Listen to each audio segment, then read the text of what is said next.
Halo, selamat datang di kelompok 5 bersama saya, Sapitrin Anggraini, dan dengan teman saya yaitu ada Chelsea Antipakwandini, ada Hana Hayatunisa, ada Anggi Irawan, dan Bintang Ramadan. Di sini kami akan membahas materi tentang geopolitik. Apa sih pengertian geopolitik itu? Pengertian geopolitik. Geopolitik berasal dari kata geo dan politik. Geo berarti bumi dan politik berasal dari bahasa Yunani yaitu politeia yang berarti kesatuan masyarakat yang berdiri sendiri dan teia yang berarti urusan. Sementara dalam bahasa Inggris, politics adalah suatu rangkaian asas atau prinsip, keadaan, cara, dan alat yang digunakan untuk mencapai cita-cita atau tujuan tertentu. Dalam bahasa Indonesia, politik dalam arti politics mempunyai makna kepentingan umum warga negara suatu bangsa. Politik merupakan suatu rangkaian asas, prinsip, keadaan, jalan, cara, dan alat yang digunakan untuk mencapai tujuan tertentu yang kita kehendaki. Sedangkan menurut para ahli, 1. Menurut Halford Mackinder 1861 sampai 1947, mempunyai konsepsi geopolitik yang lebih strategi, yaitu dengan penguasaan daerah-daerah jantung dunia, sehingga pendapatnya dikenal dengan teori daerah jantung. Yang kedua ada menurut Alfred Thayer Mahan 1840 sampai 1914, mengembangkan lebih lanjut konsepsi geopolitik dengan memperhatikan perlunya memanfaatkan serta mempertahankan sumber daya laut termasuk akses ke laut.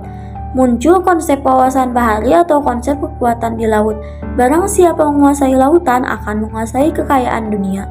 Lalu yang ketiga ada Giulio Douhet 1869 sampai 1930 dan William Michel 1878 sampai 1939, mempunyai pendapat lain dibandingkan dengan para pendahulunya. Keduanya melihat kekuatan dirgantara lebih berperan dalam memenangkan peperangan melawan musuh. Untuk itu, mereka berkesimpulan bahwa membangun armada atau angkutan udara lebih menguntungkan sebab angkatan udara memungkinkan beroperasi sendiri tanpa dibantu angkatan lain. Lalu, yang keempat ada menurut Haggett, yaitu geografi politik merupakan cabang geografi manusia yang bidang kajiannya adalah aspek ruangan pemerintahan atau kenegaraan yang meliputi hubungan regional dan internasional, pemerintahan atau kenegaraan di permukaan bumi. Dalam geografi politik, lingkungan geografi dijadikan sebagai dasar perkembangan dan hubungan kenegaraan. Bidang kajian geografi politik relatif luas, seperti aspek ruangan, aspek politik, aspek hubungan regional dan internasional. Secara umum, geopolitik adalah cara pandang dan sikap bangsa Indonesia mengenai diri, lingkungan yang berwujud negara kepulauan, berlandaskan Pancasila dan Undang-Undang 1945. Pandangan-pandangan ahli geopolitik. Yang pertama ada Friedrich Rizal. Pokok-pokok ajaran Friedrich sebagai berikut. Yang pertama, dalam hal-hal tertentu pertumbuhan negara dapat dianalogikan dengan pertumbuhan organisme yang memerlukan ruang lingkup melalui proses lahir, tumbuh, berkembang, mempertahankan hidup, menyusut, dan mati. Yang kedua, negara identik dengan suatu ruang yang ditempati oleh kelompok politik dalam arti kekuatan. Ketiga, suatu bangsa dalam mempertahankan kelangsungan hidupnya tidak lepas dari hukum alam. Ada pandangan Sir Halford Mackinder. Teori ahli geopolitik ini pada dasarnya menganut konsep kekuatan dan mencetuskan wawasan benua, yaitu konsep kekuatan di darat. Ajarannya mengatakan barang siapa yang dapat menguasai daerah jantung, yaitu Eurasia atau Eropa Asia, ia akan dapat menguasai pulau dunia. Ada pandangan Sir Walter Raleigh dan Alfred Thayer Mahan. Kedua ahli ini mempunyai gagasan wawasan bahari, yaitu kekuatan lautan. Ajarannya mengatakan bahwa barang siapa menguasai lautan akan menguasai perdagangan. Menguasai perdagangan berarti menguasai kekayaan dunia sehingga akhirnya menguasai dunia. Ada pandangan Whitmel, Savsky, Giulio, dan John Frederick Charles Fuller. Keempat, ahli geopolitik ini berpendapat bahwa kekuatan justru yang paling menentukan mereka melahirkan teori wawasan dirgantara yaitu konsep kekuatan di udara. Kekuatan di udara hendaknya mempunyai daya yang dapat diandalkan. Teori kekuasaan dan geopolitik Indonesia. Ajaran wawasan nasional Indonesia dikembangkan berdasarkan teori wawasan nasional secara universal. Wawasan tersebut dibentuk dan dijiwai oleh paham kekuasaan bangsa Indonesia dan geopolitik Indonesia.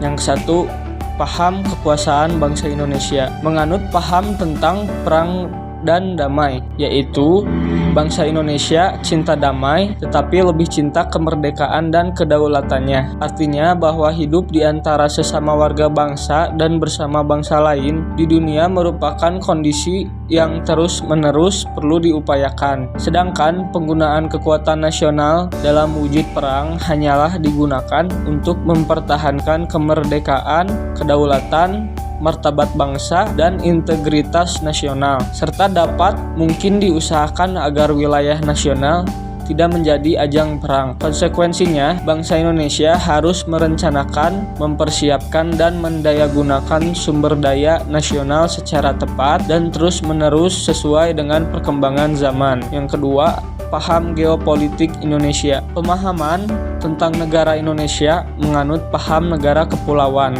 yaitu paham yang dikembangkan dari asas archipelago yang memang berbeda dengan pemahaman archipelago di negara-negara barat pada umumnya. Menurut paham barat, laut berperan sebagai pemisah pulau, sedangkan menurut paham Indonesia, laut adalah penghubung sehingga wilayah negara menjadi satu kesatuan yang utuh sebagai tanah air dan disebut negara kepulauan. Wawasan kekuatan geopolitik sehubungan dengan konsep geopolitik sebagai suatu wawasan yang berintikan pada kekuatan, maka perlu diketahui beberapa konsep tentang kekuatan. Kekuatan sebagai suatu wawasan dapat dibedakan menjadi 4 macam, yaitu 1. Wawasan benua, 2. Wawasan bahari, 3. Wawasan dirgantara, 4. Wawasan kombinasi. Wawasan kombinasi yang memengaruhi juga wawasan Nusantara sebagai wawasan kekuatan. 1. Wawasan benua. Wawasan benua mendasarkan pada konsep kekuatan di darat yang dikemukakan oleh Sir Halford Mackinder pada tahun 1861 sampai 1947 dan Karl Haushofer. Menurut pendapat mereka, negara yang menguasai daerah Eropa Timur maka akan menguasai jantung yang berarti menguasai pulau dunia, Eurasia dan Afrika, dan yang dapat menguasai pulau dunia adalah akan menguasai dunia. Kedua, wawasan bahari. Wawasan bahari mendasarkan pada konsep kekuatan di lautan. Tokohnya adalah Sir Walter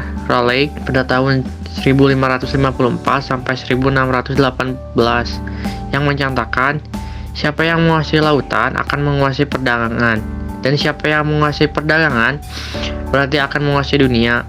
Tokoh lainnya Alfred Thayer Mahan 1840 sampai 1914 yang mengemukakan bahwa kekuatan laut sangat vital bagi pertumbuhan, kemakmuran, dan keamanan nasional. 3. Wawasan dirgantara. Wawasan dirgantara mendasarkan pada konsep kekuatan di udara yang dikemukakan oleh Julio Docet 1869 sampai 1930, lalu J.F. Charles Fuller 1878, lalu William Billy Mitchell 1877 sampai 1946, A. Savensky 1894. Menurut konsep ini, kekuatan di udara merupakan daya tangkis yang ampuh terhadap segala ancaman dan dapat melumpuhkan kekuatan lawan dengan penghancuran sehingga tidak mampu lagi bergerak menyerang. Yang keempat, wawasan kombinasi. Wawasan kombinasi merupakan integrasi ketiga wawasan, yaitu wawasan benua, wawasan bahari, dan wawasan dirgantara, yang mencakup pula